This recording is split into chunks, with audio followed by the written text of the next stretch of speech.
আসসালামু আলাইকুম ভিউয়ার্স। আমরা আসছিলাম জাজিরা করিডোরে, ঠিক পদ্মা ব্রিজের পূর্ব পাশ। ওই যে পদ্মা ব্রিজ দেখা যায়, এই যে পদ্মা ব্রিজের ক্যান, নদী শাসনের যে ক্যানগুলি রাখা আছে এখানে। এই যে ছোট ছোট জেলে নৌকা, তারা মাছ ধরে। আমাদের সাথে আছে সময়। এই দেখুন, সত্যিকারের অর্থ হইল এই জায়গাটা হলো একেবারে পদ্মার পার ঘেঁষা। এই যে এখানে বসতি আছে, এখানে একটা মসজিদও আছে, যে লিল্লাহি বোর্ডিং এতিমখানা দারুল সুন্নাহ জামে মসজিদ। বিষয় হলো এইরা এই জায়গাটার ভিতরে ঠিক এইভাবে টঙের মতো ঘর উঠায় সবাই থাকে। পরিবেশটা খুব সুন্দর, সুষ্ঠু আবহাওয়া।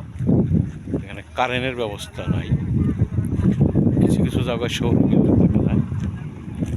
আর এই যে পদ্মা, এই দেখেন, এই যে পদ্মা দেখানোর চেষ্টা করি। পদ্মা দিয়ে সমস্ত মানুষ নৌকা দিয়ে চলাচল করে। এই জায়গাটা যদিও দুর্গম চর না, কিন্তু পদ্মা ব্রিজের খুব নিকটে হওয়ায় এদের পরিবেশটা একটু অন্যরকম। এই দেখুন, ওই ছেলেমেয়েরা আছে এখানে, যে গরু বান্ধা রাখছে। এই যে এখানে পানি, পদ্মাতে এখন ভরা। তো এটা দুর্গম চর অঞ্চল বলা চলে না, এখানে যাওয়া আসে, কিন্তু তাদের ঘর দরজা দেখলে মনে হয় যে দুর্গম চর। এই চরে অনেক লোক বসতি করে, অনেক লোক থাকে। আমাদের ওই সামনে যেদিকে আমি যাচ্ছি, ওই দিকে হলো বাজার আছে, মাঝির ঘাট বাজার বলে। ওখান থেকে জাজিরা হলো 8 কিলো 12 কিলো জাজিরা, আর হলো শরীয়তপুর হলো 17 কিলো 27 কিলো, 27 কিলো। মোটামুটি টাউনের পাশাপাশি বেশি দূর না, কিন্তু এই এলাকার মানুষগুলো এখানে এইভাবেই থাকে অভ্যস্ত। তো আর এরা এখানেই গরু বাছুর পালে। ওই যে বিষয় হলো, আমরা এখানে ঘুরতে আসছি। ওই দেখুন, ওই যে দূরে যে ঘরগুলি দেখা যায়, ওখানে বসতি থাকে।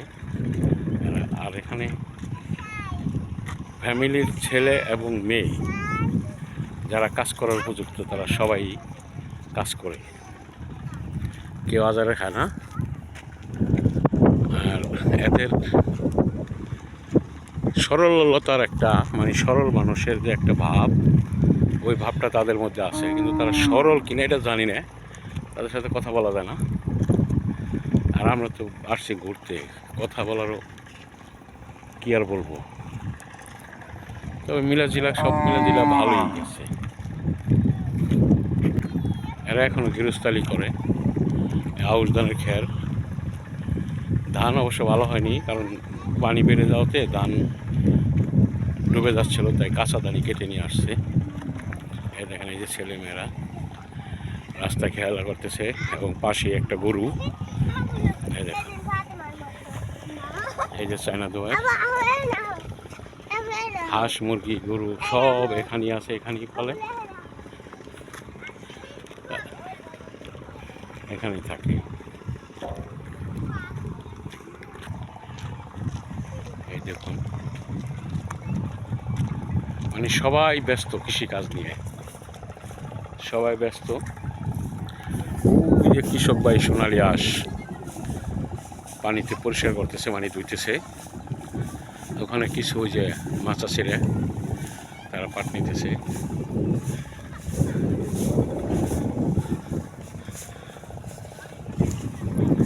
ধান, আউশ ধান রৌদ্র শুকাইতেছে।